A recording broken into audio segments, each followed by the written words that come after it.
Buenas noches, bienvenidos a Sala de Prensa de Noticias Caracol Ahora. Un 13 de noviembre como hoy, pero de 1985, ocurrió la peor tragedia natural de nuestro país, la avalancha de Armero, que le costó la vida a unas 20.000 personas y que además dejó unos 500 niños desaparecidos. Para recordar esta fecha, para también hablar de lo que ha pasado en este tiempo, en estos años, nos acompaña Francisco González. Él es director de la Fundación Armando Armero, que 35 años después no desfallece en la búsqueda de estos desaparecidos. Señor Francisco, bienvenido a Sala de Prensa. Nos alegra tenerlo con nosotros. Daniela, muy buenas noches y muchas gracias al equipo de Sala de Prensa. Comencemos hablando de ese trabajo de Armando Armero. ¿Cuántos reencuentros se han dado gracias al trabajo de la Fundación? Bueno, esto es un equipo que hacemos con el Instituto de Genética Yunis Turbay. Venimos trabajando hace más de 8 años con el que armamos un gran banco de ADN, de adoptados. Bien lo decías, al día de hoy tenemos 501 familiares menores que sus familiares buscan, 67 adoptados, ¿sí? Y hemos logrado ya 5 reencuentros dentro de esta investigación y falta muchísimo, muchísimo por hacer. Entendemos, faltará muchísimo por hacer, pero tal vez tenga de pronto alguna cifra de cuántas búsquedas activas continúan al día de hoy. Pues nosotros estamos buscando hoy día 501 menores, ¿sí? Que los tenemos registrados en nuestra página web www.armandoarmero.org. Ahí aparecen todas las historias de las madres que llegan. Realizamos un protocolo que incluye el video, la historia, obviamente pues el ADN. Entonces ya estamos hablando de 501 menores y 137 casos emblemáticos, es decir, son casos en que los padres han identificado a sus hijos en imágenes de televisión de la época, en que otros familiares tienen testigos del vecino, el amigo, etcétera, que vio al menor en un albergue, en una sede del ICBF de la época, que estos son los casos pues, más delicados porque los padres identifican a su hijo en esas imágenes de los noticieros de la época y son imágenes pues, que no mienten jamás tampoco, como tampoco miente el ADN. Claro, y es admirable esta labor, no desfallecer, seguir en esa búsqueda constante, y por eso nos llama la atención cómo se puede rastrear a alguien desaparecido cuando ha pasado tanto tiempo, 35 años. Bueno, las redes sociales nos han reemplazado esa angustiosa búsqueda de las madres de hace 35 años, cuando ellas iban con una fotocopia de su hijo de albergue en albergue, y en ese viacrucis llevaban media vida averiguando. Entonces, a través de los videos que compartimos en nuestro canal de YouTube, la gente comienza a compartir estas historias y van llegando entonces más casos de adoptados, de familiares, y comenzamos entonces a rastrear estas historias, a investigar, a coger testimonios en la zona, como a tratar de verificar todo esto.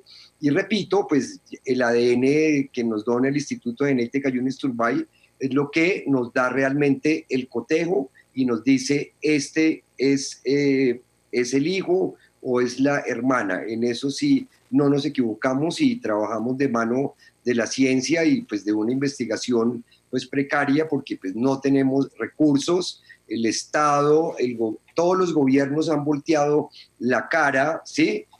A esta problemática. Entonces no es fácil, o sea, pues trabajar así.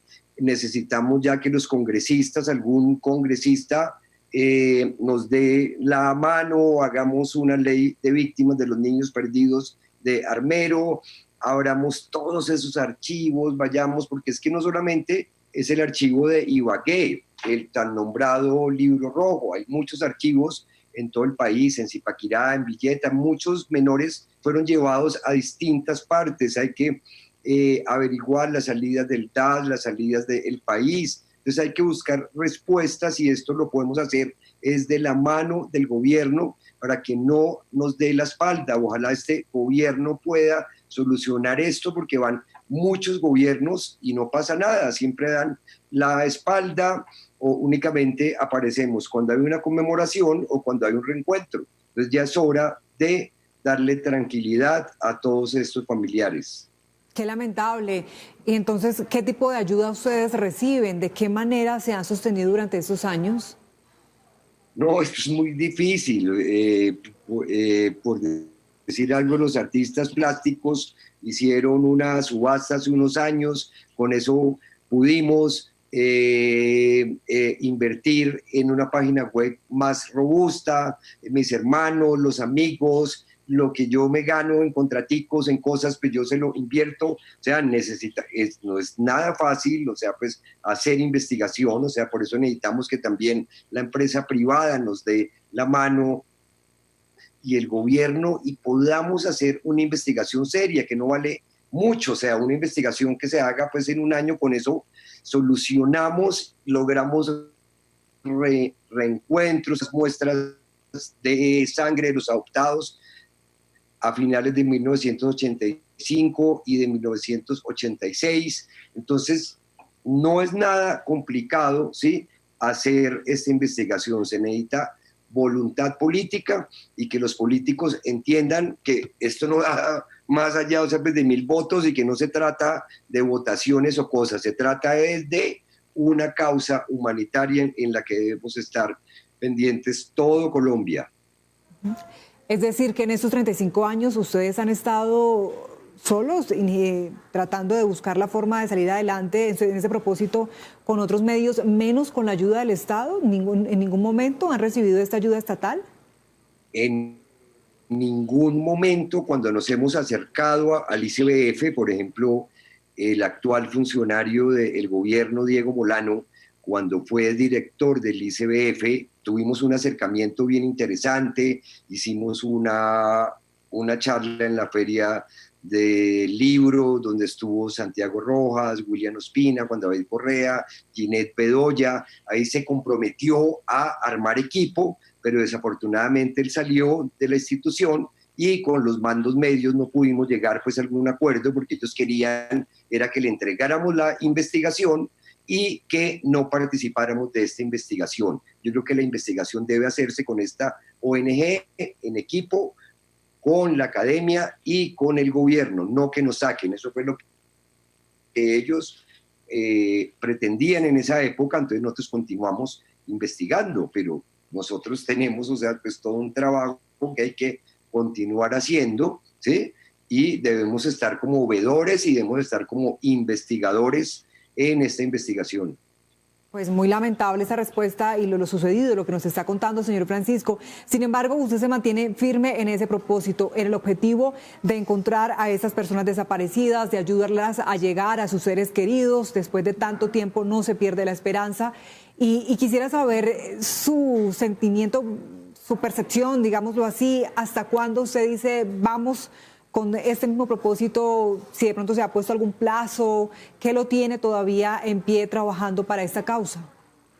Hay dos cosas que lo mueven a uno en los proyectos y es lo profesional, lo intelectual, las satisfacciones y sobre todo lo emocional. Entonces yo viví en Armero, perdí a mi padre, a mi hermano, pasé mi adolescencia en Armero, entonces estoy muy vinculado con esas raíces anteriores. Entonces lo emocional juega un papel muy importante para ser solidario, porque nadie más lo hace, y si nadie más lo hace, pues toca hacerlo, y lo haré hasta el último día de mi muerte. Seguiré investigando, ya se volvió, fue un proyecto de vida, ¿sí? Lograr reencuentros entre estas familias y seguir investigando.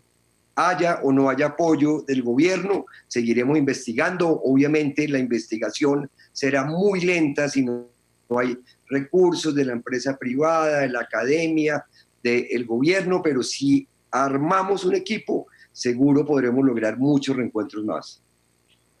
¿Y con estas limitaciones cree que es posible? ¿Cómo seguir buscando esos recursos, señor Francisco? Pues no es imposible, lo que pasa es que la investigación se torna mucho más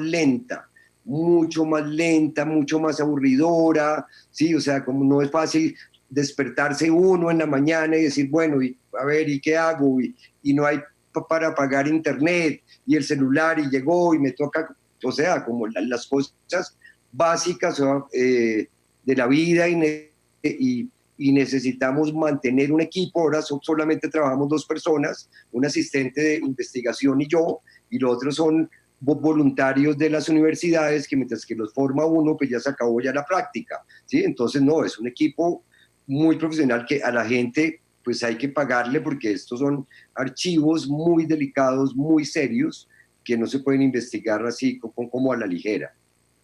Hace un instante el señor Francisco nos mencionaba qué lo motivó justamente a seguir trabajando y a no desfallecer en esta causa, y me gustaría precisamente que nos contara esa experiencia personal. Pues yo pienso que la crianza de uno pues influye muchísimo, lo que le heredó a uno un padre solidario, una tía solidaria, ¿sí? Entonces desde pequeño aprende uno que hay que ayudar a los demás, hay que darse pues al otro, y la vinculación pues obviamente con Armero, ya tener pues muchas amigas, incluso madres que eran amigas de infancia que buscaban a sus hijos, y ver cómo desaparecieron estos menores y que los hemos identificado en la televisión, pues esta pues causa hay que hacerla, hay que continuarla. ¿Cuántos seres queridos perdió usted, señor Francisco?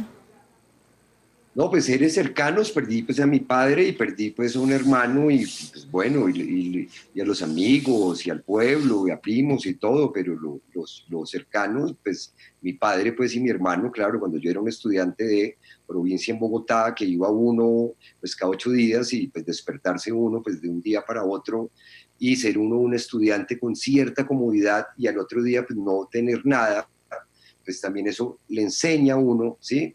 A que de un momento a otro pues no tiene uno nada y vuelve uno a comenzar y que hay que ayudar a la gente. O sea, esta es una investigación que debe continuar, repito, y ya necesitamos que el gobierno no dé la espalda. Y esto no es una cuestión política, o sea, esto es una cuestión humanitaria. Don Francisco, quisiera que también nos contara usted a qué se dedica. Entiendo que también su trabajo prácticamente pues está también al servicio de esta fundación. ¿De qué manera? Pues yo me dediqué muchísimos años, fui periodista de la prensa en la sección cultural, fui editor cultural del Espectador, profesor de colegio, de universidad, contratos, entonces a veces salen contratos y cosas, entonces todo se lo invierto a la investigación, ¿sí? O sea, mi patrimonio se ha desmejorado, he vendido mis obras de arte, vendí un carro que tenía hace pues, muchos años, o sea, como que sí, o sea, pues ya no doy más, pero sí, económicamente, por eso la investigación es tan lenta, ¿sí? Porque requiere de muchos recursos. Por ejemplo, en esta conmemoración de Armero, pues debería estar allá y no puedo estar. ¿Por qué? Porque vale plata, bueno, además, o sea, pues del COVID también, ¿sí? Pero cualquier salida que uno haga para hacer investigación, una jornada de ADN, todo cuesta. Claro, y hay que seguir. Seguro que tarde, pero van a llegar de alguna manera estos recursos que tanto se necesitan para esta causa que es necesaria, que es admirable y que realmente pues hay muchas familias a la espera de resultados. Señor Francisco, si bien nos contaba, no puede estar hoy en Armero recordando y haciendo un homenaje de alguna manera, conmemorando a las víctimas de esta tragedia, ¿de qué manera de pronto desde aquí, desde Bogotá, en la Fundación, se piensa realizar algo? ¿Cómo vivir este día? Nosotros hoy hemos inaugurado una gran exposición virtual con un grupo de programadores, de cineastas, para contar toda la historia de Armero y toda la historia de los niños perdidos de Armero. Entonces hicimos ese lanzamiento, hemos estado en contacto con las madres, o sea, pues todo el día, llaman, se vuelve algo... no sé, o sea, pues como pues demasiado emocional que muchas madres llaman este día, bueno, y mi hijo, ¿cómo está? Y mi hijo, y gracias, y gracias. Entonces como que todo el día andamos, o sea, pues en esto y seguimos, o sea, pues, pues trabajando en historias todo el tiempo. Ese es el, Don Francisco, ese es el mejor homenaje. sin duda. Quería que me recordara nuevamente la cifra de los reencuentros que han logrado.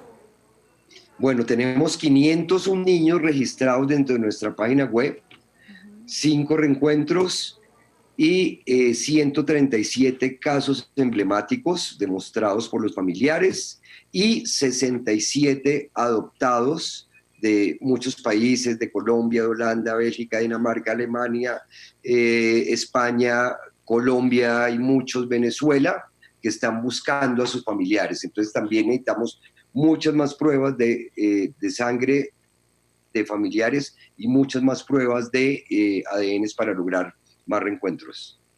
Y asumo que cada una de estas historias pues son especiales, son muy significativas, pero de pronto hay alguna que lo acompaña a usted con un sentimiento especial que de pronto nos quiera compartir, don Francisco.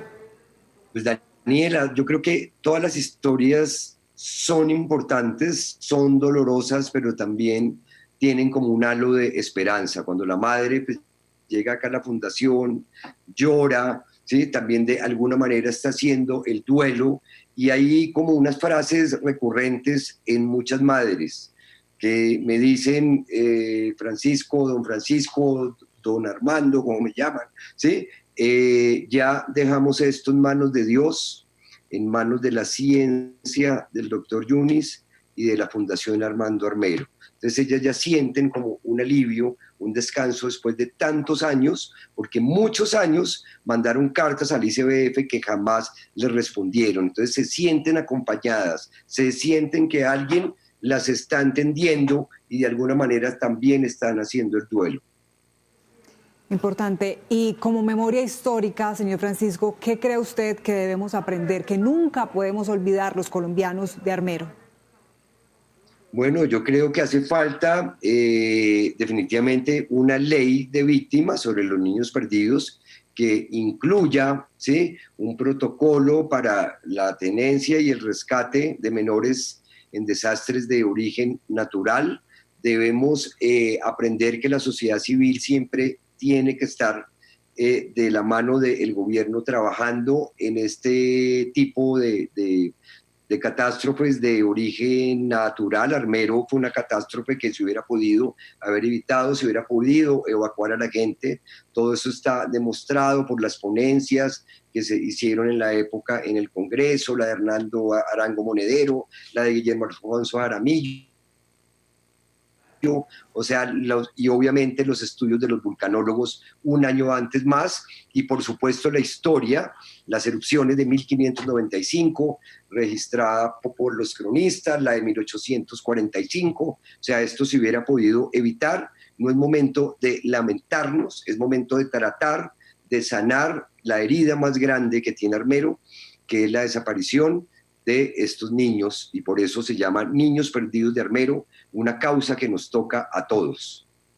Usted lo ha dicho, señor Francisco González, es una causa que nos toca a todos. Le enviamos un mensaje y nuestra solidaridad y, por supuesto, los mejores éxitos. Seguro, como usted lo ha dicho, se va a demorar y es un poco lenta, pero bueno, reiteramos ese llamado que usted ha venido haciendo a lo largo de esta entrevista para acompañar esa admirable causa. Francisco González, director de la Fundación Armando Armero, gracias por acompañarnos. Daniela, a ustedes muchas gracias, a Caracol, que siempre ha estado presente en los reencuentros, apoyando, haciendo seguimiento a esta causa.